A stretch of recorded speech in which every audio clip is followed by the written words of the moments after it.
Unlocking marital bliss. All right, a very good afternoon and welcome to our weekly conversation about love.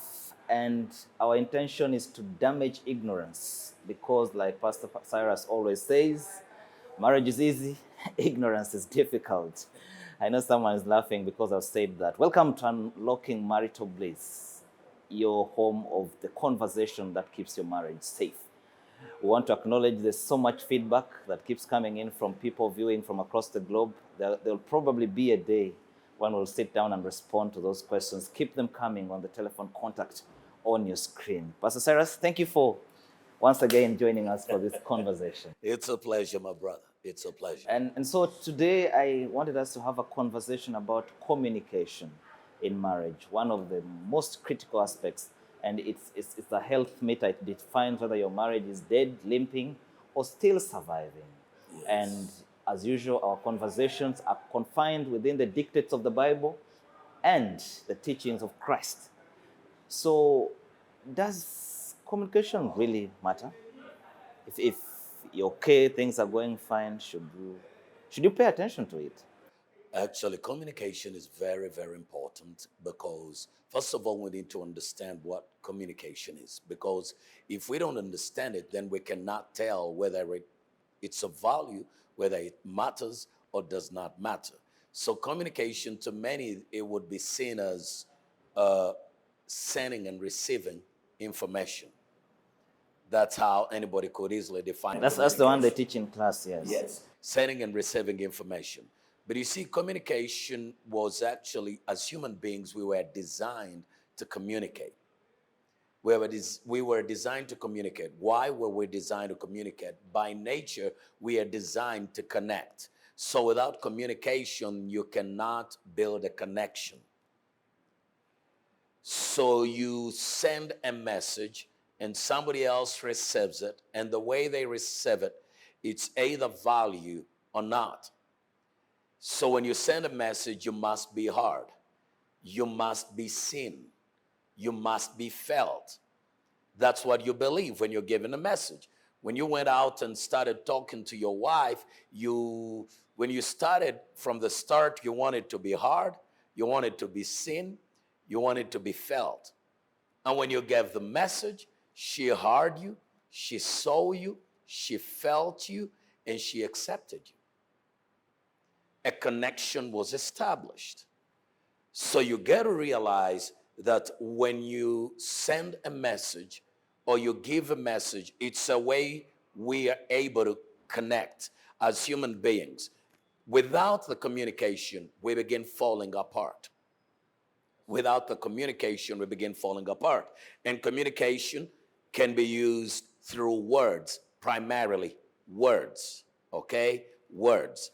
Body language can come in, but words are supposed to really be the first, and they're supposed to be the primary means of sending and receiving messages. Okay. From your experiences in talking to couples, at the beginning it's obvious. You see a girl you like, you go out, communicate, convince them to come, and you become husband and wife. Yes. What then happens in between? Why does it become so hard for people who love each other, who are married, to communicate, to talk about the smallest of things?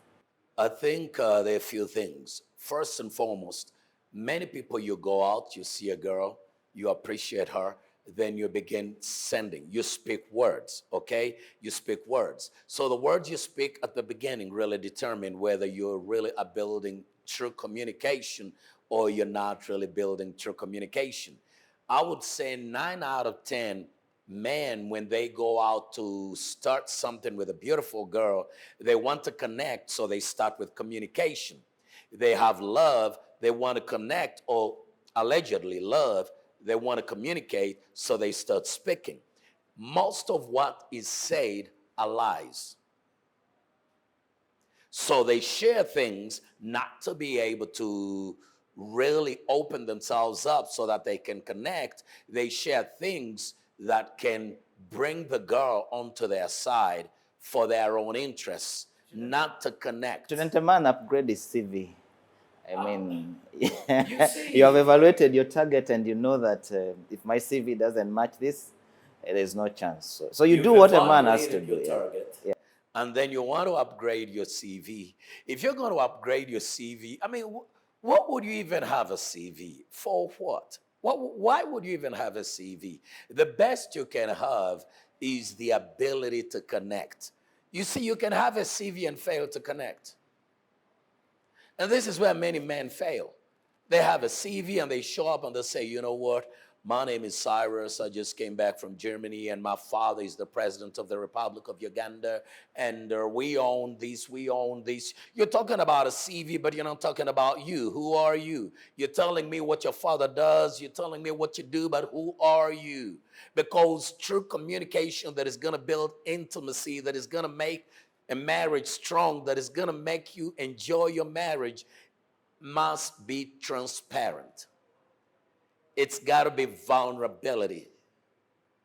So I don't need a CV. You got to talk to me. This is me. Okay? So you accept me or not. When you hear women who say, I can't talk to you if you're not driving a Mercedes, that woman is hurting. She's ignorant too. She doesn't even know what connection means. She doesn't know how to build a relationship. Because communication will bring connection. The meaning of connection is relationship. So if you don't connect transparently, you literally open up. That's what I'm driving to. You open up, hiding nothing, just delivering things the way they ought to be. This is me. I have not built a house yet. I do not have a farm. But if you go with me, I'm going to stay with you. I'll take care of you. I'll protect you. I'll provide for you.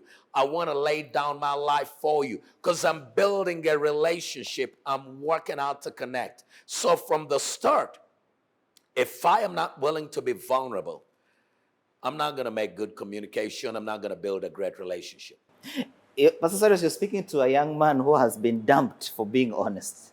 And they're looking at you and saying, does this man know what he's talking about? Have you met the young girls on the street today? Do you know how hard it is to vibe a Gen Z? One. How hard it is. To that young man. How hard it is to vibe a Gen Z. Now, let me tell you, Gen Zs, you know, the problem is most Gen Zs think they know, but they're too ignorant, okay? Now, when somebody comes in and you're a young man and you've been vibing a Gen Z, and then she says, hey, you don't have money, you don't have an iPhone, so I don't think we can connect. Yeah, yeah, yeah, yeah, yeah, yeah, yeah. Now, blah, blah, blah, blah. They come up with that kind of stuff. That Gen Z is very hurting, very empty. You just need to know what love is. You see, before I connect, I need to know even why I'm going to be connecting with you. Okay? I'm connecting with you for a reason. Why? I'm not seeking to be loved, but I have so much love that I want to share with you. Now, when the girl says, oh, you don't have an iPhone, you don't have this, yeah, you don't live in Kololo, so I don't think we can really connect. She's trying to connect with stuff, not with you. So if she dumps you and will not listen, thank God. She was trying to connect with stuff, not with you, the person. So if that stuff disappears, she will disappear. Right now, just learn how to reach out again. Being dumped doesn't mean you're a loser. But leaves you, there's one part you're not mentioning about being dumped. The heartbeat, the heartbreak, the pain. Oh, come on. Are you the first to be dumped? Are you going to be the last to be dumped? I mean, this stuff happens. Hey, Gen Z, we've gone through all this. I mean, you're not the first, and you're not going to be the last. So if you've been dumped, get up. Do you think God created the whole world and built it around that girl that dumped you, that doesn't even want to connect with you? She wants to connect with what you have and not you. Look at that. I want to connect with what you have. Why don't men see this? Because they themselves don't want to connect with a lady, they want to connect with her body. Is it wrong for a young girl to sit and say, I have suffered enough, I am not dating and marrying a poor man? You see, Joe, I've suffered. You see, if poverty has beaten you, why don't you rise up and do something about it? Why do you want to let marriage fix your poverty? It's ridiculous. Could be the only card you have. The only card you have is to get marriage to fix your poverty. to get a man You a actually man you gotta make- love, but who is not broke. Who's not broke? Who is a broke man? The majority of the guys on the streets. Now, majority of the guys on the street appear to be broke, but this is what I can say.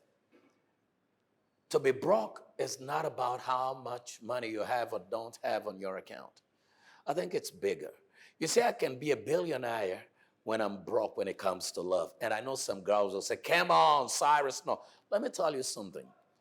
If I cannot love you, or if I don't know how to love you, I am broke. If I don't know how to love you, I am broke. I can drive a Mercedes, drive a Range Rover, live in Kololo, but don't know how to love you, I am broke. Girls need to understand this, because look at Bill Gates. With all the money, he didn't know how to love this girl, Melinda. And what happened? They fell apart. Look at Jeff Bezos. They have all the money. So now, if women begin thinking, oh, I need some man who's got all the money. Well, Bill Gates got all the money. He don't know how to love. Jeff Bezos got all the money. He don't know how to love. They don't know how to connect.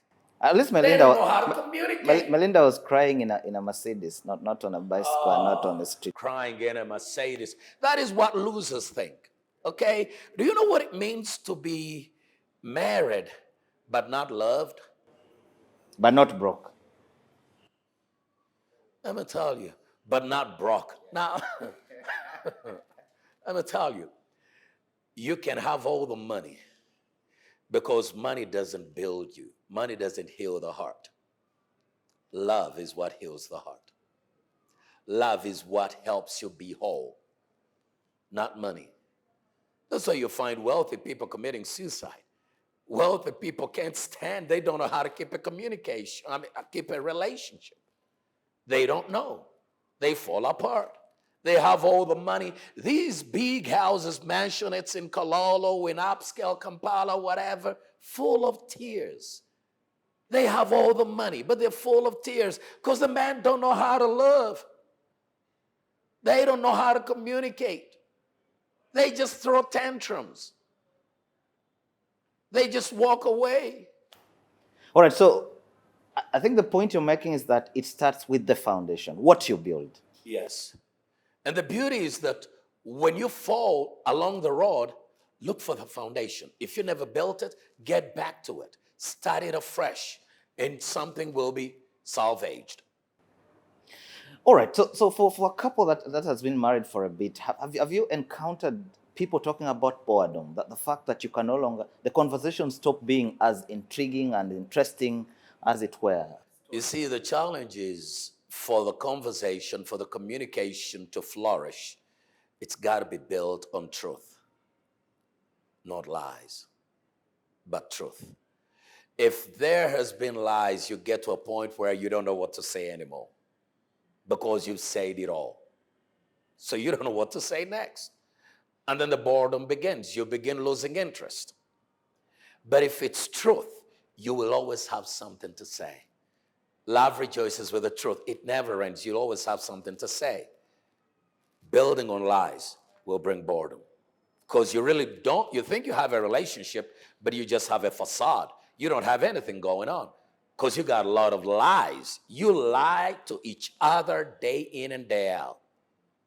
And number two, most of them have become so bored because the communication died.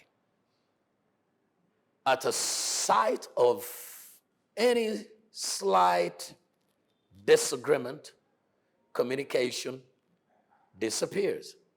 You see, most couples are afraid of the word conflict.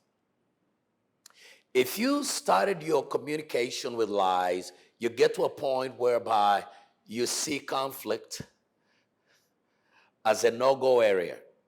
Most couples, most spouses are afraid of handling conflict. So being afraid, any smell of conflict, they run away. Any smell of conflict, they want to shut down. They start stonewalling. They start,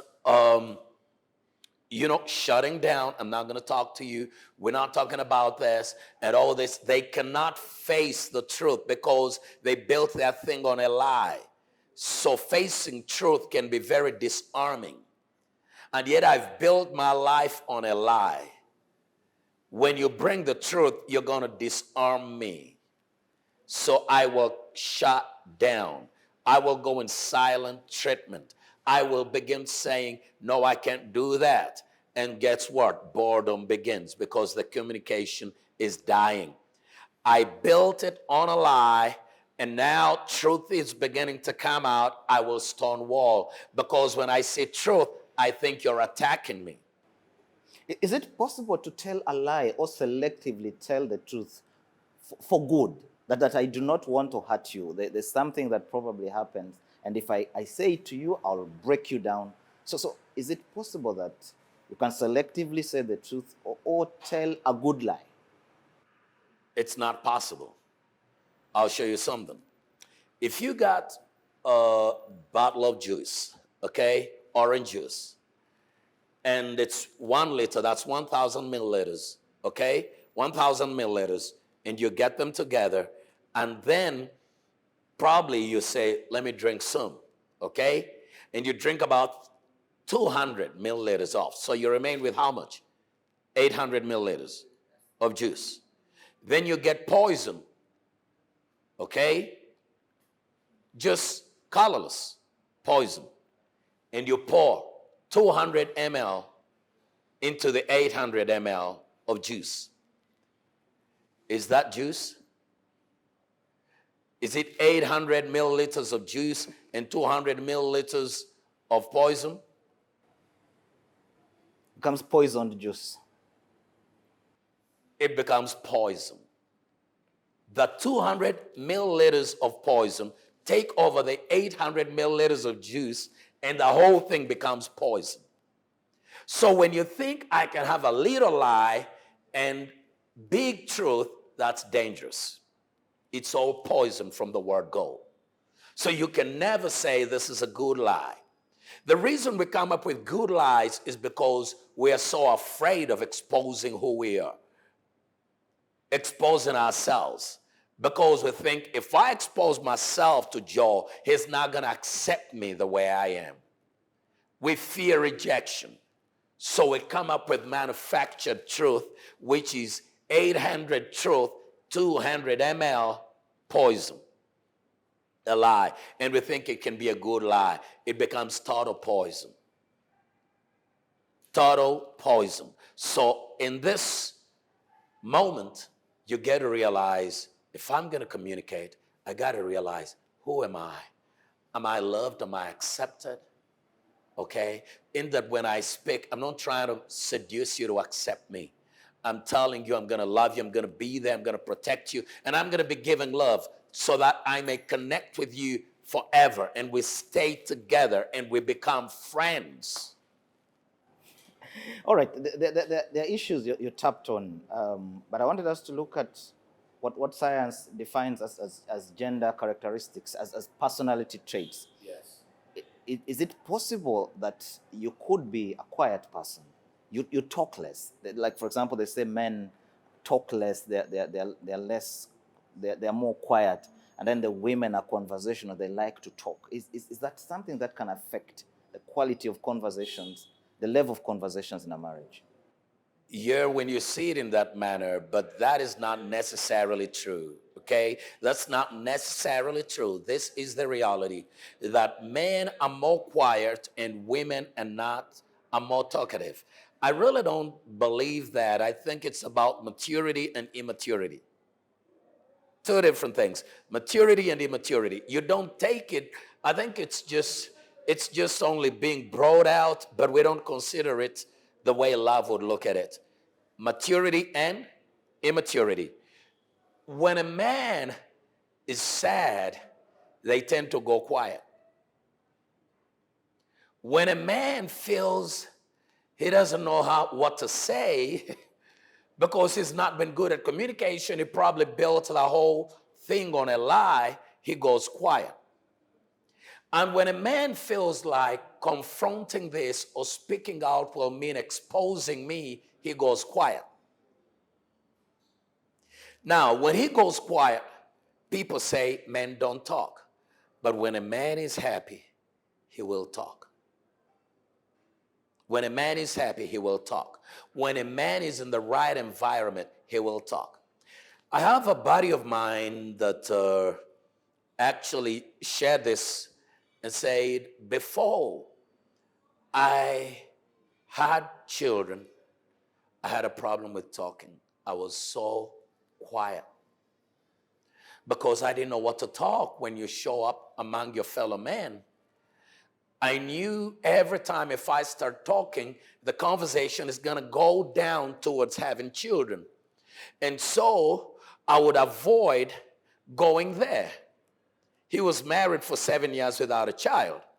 So he said, I would avoid going there. But when I had my child, my first child, I was like, I'm ready to talk. I'm ready to talk. And today he can talk. He can preach. He's out there talking. In fact, he's celebrating 20 years of marriage. But I want to tell you something. It's not true that men hold back. It's just that many men have grown up hiding their emotions. Being men. In our context, it's called being men. And that's where the error is. You see, when you've been hurt as a child, you believe you hide the emotions. They tell you, or you should not express emotions. You should not cry. Men don't cry, and you come up with all that talk.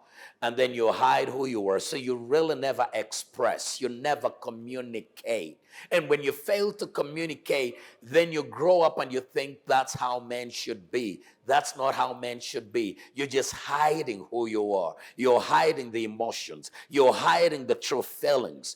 Because now when you hide them for so long, then they will pile up and then they will spill over in form of rage, in form of anger. So you've really failed all the way. And that's where you find that most men feel like, oh, gotta be angry.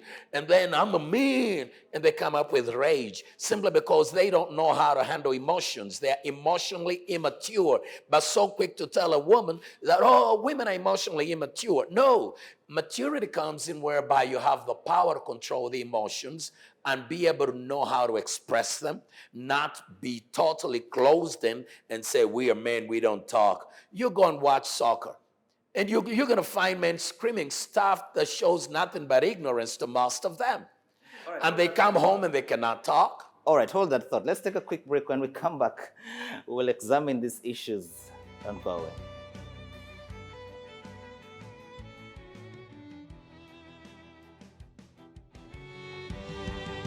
Unlocking marital bliss.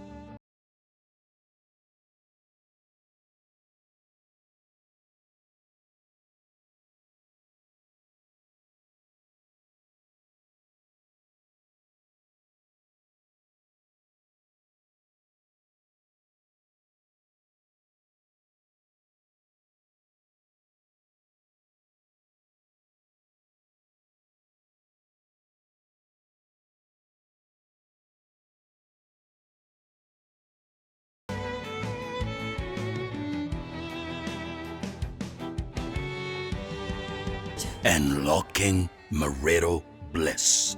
All right, welcome back from the break. Your Sunday conversation, the conversation that seeks to damage ignorance, because marriage is easy, ignorance is very difficult. Conversation with Pastor Cyrus Rod, his lead pastor at Dominion Faith Church in Kampala. All right, by the time we took the break, we were discussing the possibility of a man being quiet. You know, it's just my nature.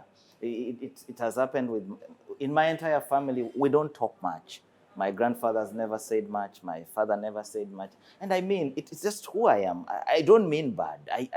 I just say 5 words in a minute, and I am okay with it. Joe, it's not who you are. God gave all of us emotions, okay? God gave all of us emotions. And most of the men that believe I don't talk much and women have more words, it's just emotional immaturity. And there's nothing like, oh, this is my character. You see, the best man that represents the best role model of manhood is Jesus Christ. That man can talk. He knows when to talk. That's all we need. Just know when to talk and when to keep quiet and how to talk. That's all you need to that know. man is God. No, he was human 100%. He was born of a woman. It was just God in human form. No, you see, and this is why anybody who claims to believe in God, you walk like he walked. That's what he said. I came to show you the example. As long as you believe in God, you can do what I did. You can do what I did. You can talk. And most men literally, Joe, never believe in the talk that men do not talk. No, when men are happy, look at them after taking about 2 bottles of wine or whiskey. Then they begin, yeah. And they talk stuff that is not even acceptable. Why? Because they've been covering emotions. They don't know how to handle emotions. At one time, they try to express their emotions and somebody shut them down. So from there, they believe, real men, you don't talk, you keep quiet. And then they let the woman talk because the woman is going to just say, this is it. This is how it's going to be. And she opens up and expects you to respond in a mature way, but you don't even know how to respond in a mature way. So what do? So you mentioned 2 important things, and I wanted us to hit a bit on them. Is it okay if I want to get some Dutch courage, so I take 1 or 2 bottles to be able to talk? If it helps me open up, I am more transparent when I have taken 1 or 2 bottles.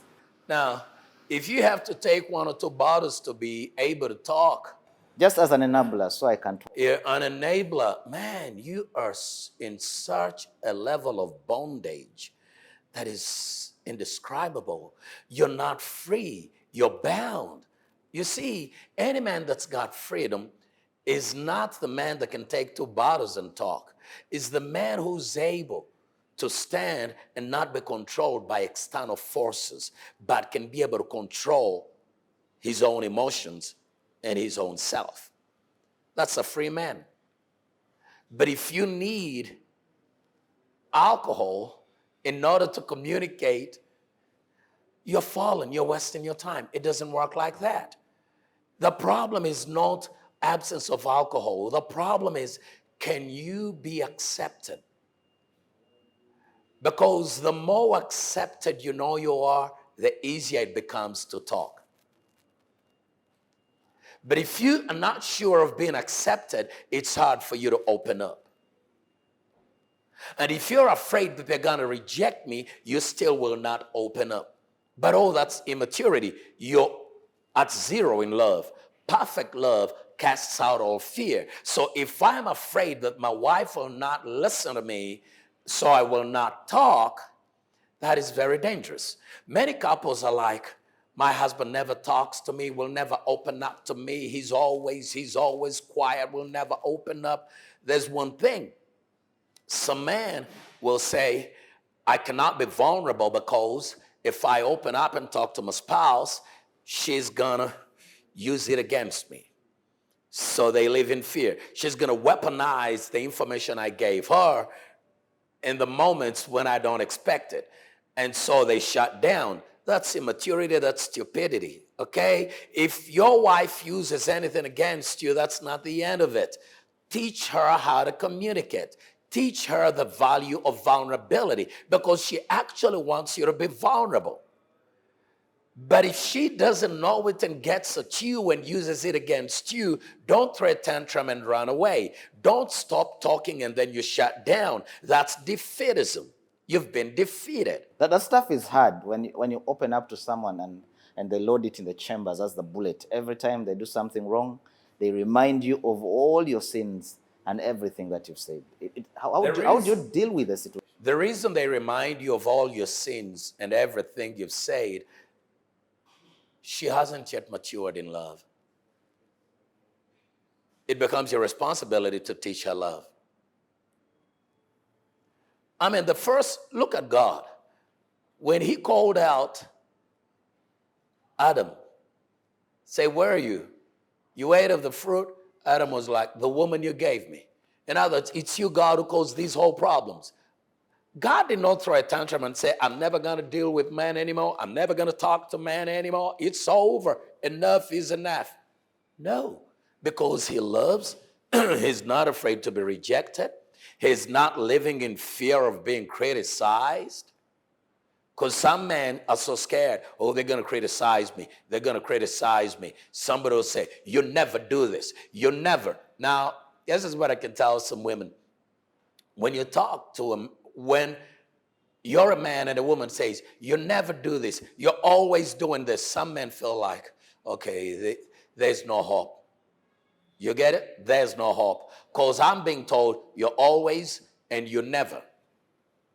So most men shut down, but that's a sign of immaturity. Okay?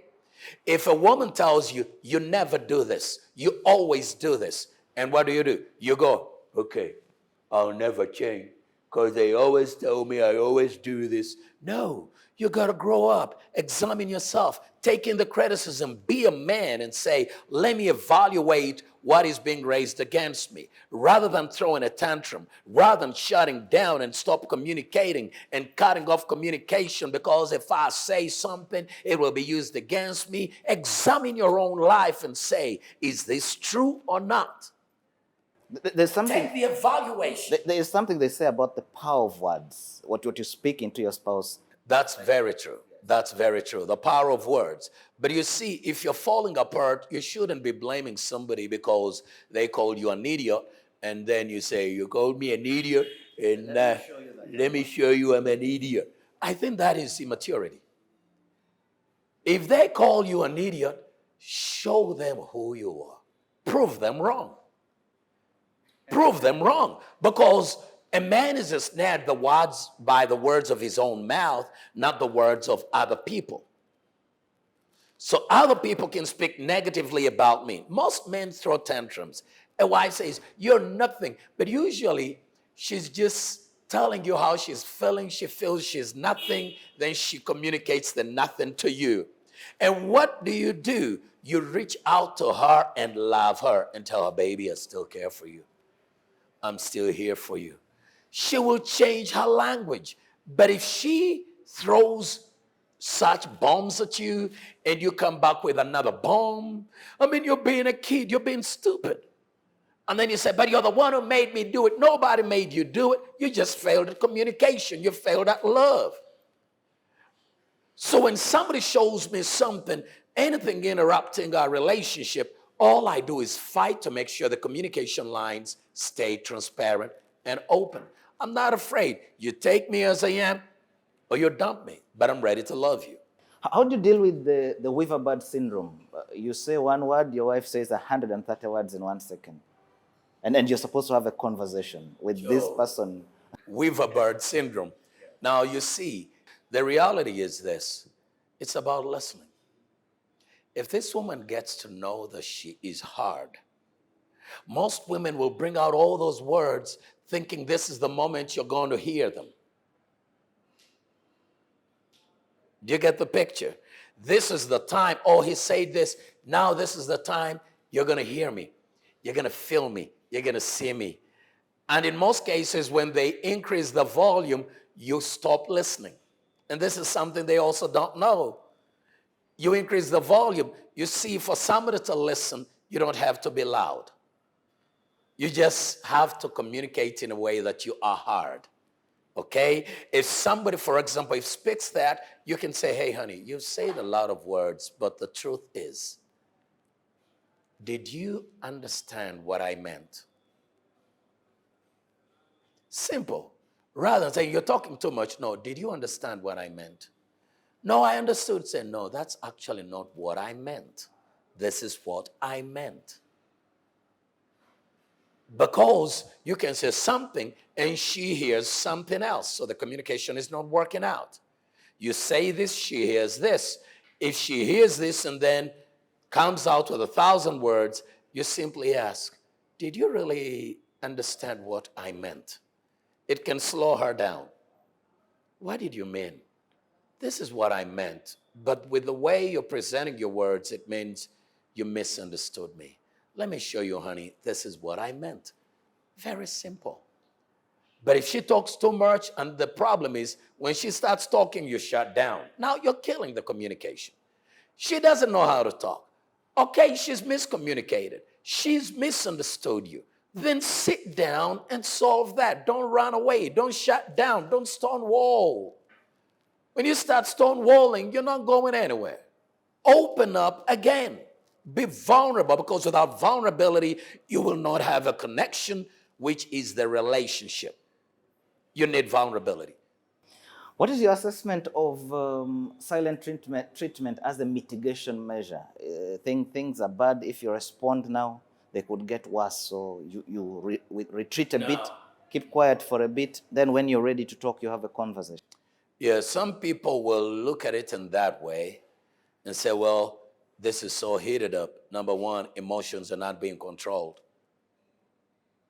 Now I'm reasoning by my emotions. I'm not using my heart or my head or my heart. Above all, I'm not looking at it based on love. I'm using my emotions to reason, which is very, very immature. It's very deadly. It's very dangerous.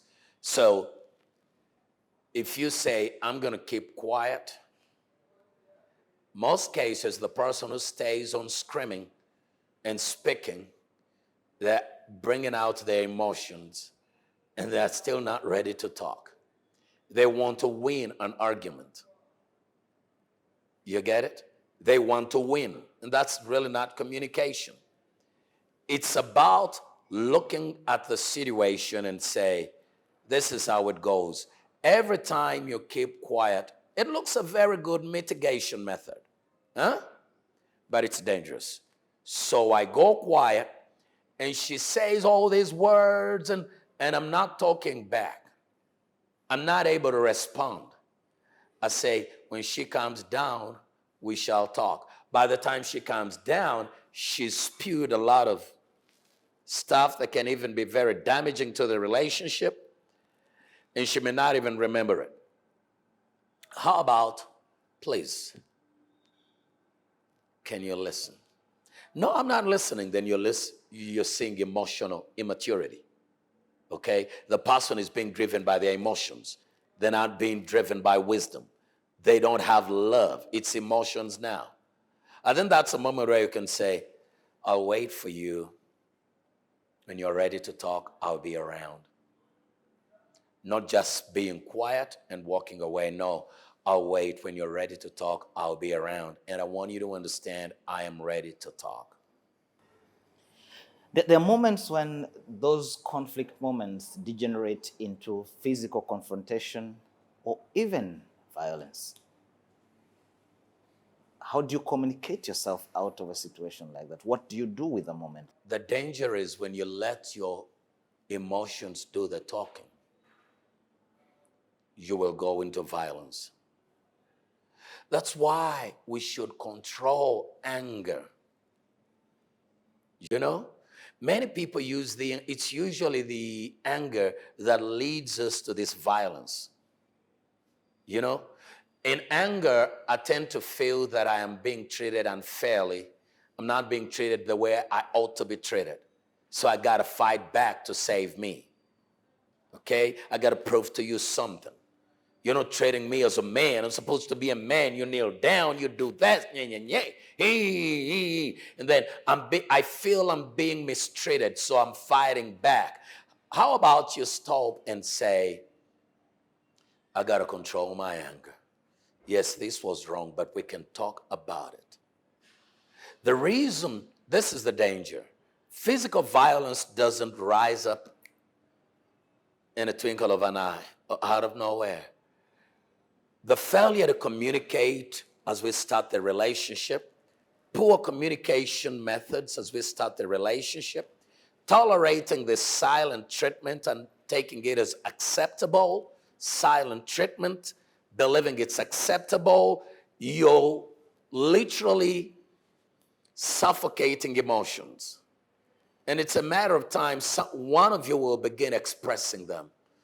Tired of suffocating them, not even expressing them, they will burst. Because expression must be proper, okay? But now they burst. It's rage, outrage. it comes out, then it turns into violence. And thinking, if I can use violence, then you will get the message of who I am and where I got hurt. But you see, as couples, we don't need violence on each other.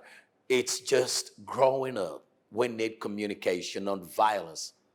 Violence is another way because I feel I'm being disrespected, I'm not getting my way. If I use violence, then I'll quickly have my way. You'll quickly respond and do what I want you to do. That is still immaturity. It's disrespect. It's me not knowing what love is. It's me being self-centered. So emotions are governing me and I'm out of control. And that's very deadly. So if somebody's having a problem with silent treatment, please deal with it before you go on. Before you even marry, as you start, learn to be vulnerable. Open up. If you're not vulnerable, these emotions will build up and they'll become rage. And physical violence will come in. But with vulnerability all the time, you open up, you open up, you open up, you begin connecting. And when the connection is there, you begin realizing, because I am in love, I know how to talk to my spouse. I talk to them with kindness. I give kindness. Even in face of cruelty, I respond with kindness. Why? I know who I am. I'm a child of love. I came to give love. Even when you're cruel, I speak with kindness. But to many, when you're cruel, I respond with cruelty. And when all that comes in, emotions begin building up high, and before long, so physical violence is just a child failing to express themselves and they turn to the physical. It's for children, not mature people. Is it safe? Is it an okay thing to seek help when you feel that your communication channels have been broken and things are not moving fine? Would you advise someone to seek It's not only it's in fact saying an okay thing is an understatement. It's not just an okay thing, it's the proper thing, the only thing. Seek help. Okay? Because some people are winning in marriage. They're helping you. They're winning. They can help you put the thing together. The problem is 99% of the people that get married go in marriage with premarital counseling It's a standard practice in church. instead of studying.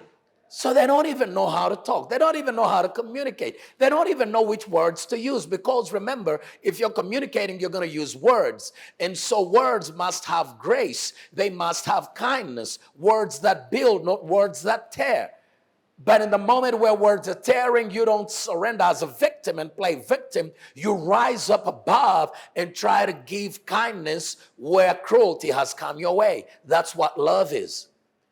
Now, anybody that realizes this is happening, you need to go and seek help as much as you can.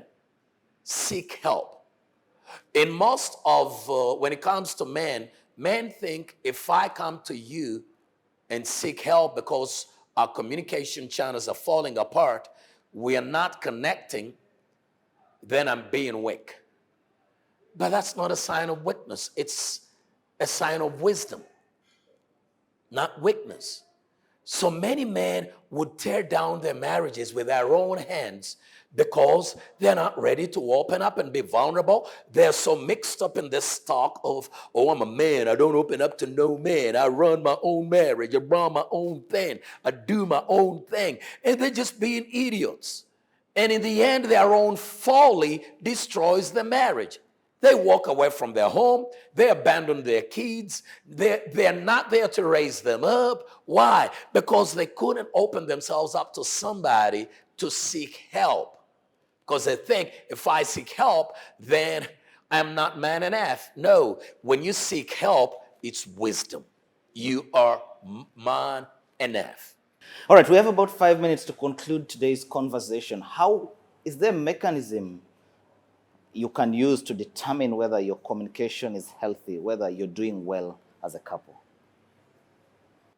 To determine whether you're doing well is called intimacy, where I'm able to stand in your presence without any fear, of being me without any sense of guilt, where I can say anything in your presence. And I'm not afraid, oh, when I say this, oh, she will reject me. She will pull the roof down. Oh, this ceiling will break open. Oh, most couples actually survive on this ceiling will break open. Oh, this will happen. That's fear. As long as there's no fear, there's such an intimacy. You've been so vulnerable. So now you've created an intimacy that you are just you, hiding nothing from each other. Then you really know how intimate you've become. You really know the connection is working. Your relationship is healthy because there's no sense of fear between the two of you. Is it possible that you get to a point where it is inevitable to just walk away? The only thing left to do is to walk away. You see, Joe, I want you to look at this. Walking away, this is something I want the world to understand today. People who walk away don't really walk away from people. Most of them think they walk away from people. No. Okay, so here we have an example. Who is it? We have Ronald over there. And then they're not connecting with the wife. Why? Because communication is failing. There's no truth. You know, there's a lot of lies. Then I'm not willing to be vulnerable. I'm not willing to accept where I'm wrong because that's vulnerability. I'm not willing to repent. I'm not willing to do this. I'm just stonewalling every situation. And then I say, I've had enough. I'm walking away. When Ronald walks away, he thinks he's walking away from Brenda. Ronald is not walking away from Brenda to go and meet Anita. When he walks away from Brenda to meet Anita or go from Brenda to meet Tina, the reality is this. You didn't walk away from Brenda. You walked away from love. And you walked away from growing up. You don't walk away from people. You in a relationship, you walk away from love, you walk away from growing up because love costs. So you looked at the cost that love was demanding and you say no. So you're looking for an easy way out. It's not a person you walked away from. You walked away from love. All right, thank you very much. And a big thank you to Fairway Hotel for giving us this conducive environment where we sit and have a conversation as we seek to damage ignorance and protect marriages. Do you have feedback about our conversation today? Keep the feedback, the questions and comments coming, and in due time they will be responded to. Unlocking Marital Bliss returns again next Sunday, same time, same station. Stay blessed.